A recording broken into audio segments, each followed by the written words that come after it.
Hello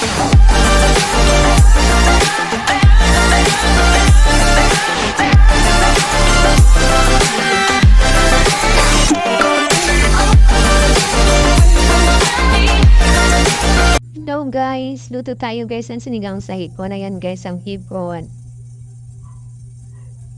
Lagay na natin ang mga rekado, sangkap, buyas, kamatis, bawang, siling green.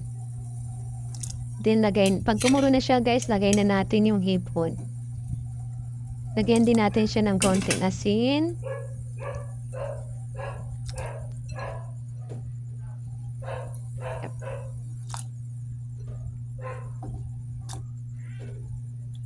Yan guys, lagyan na natin lahat ng hipon.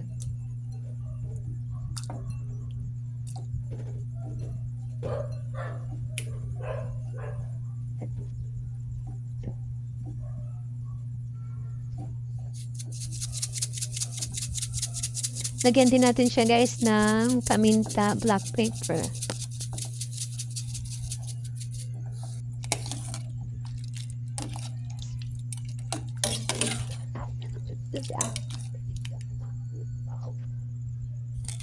Then yung asin guys.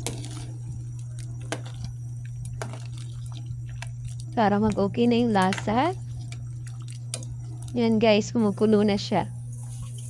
Yan, lagay na natin yung ibang pansangkap, gulay, kangkong.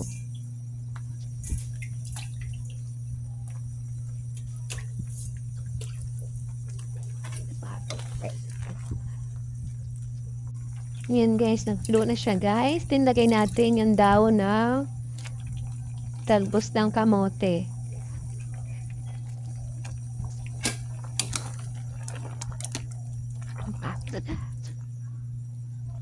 Yun na guys, nakulo na siya. Malapit na siya maluto.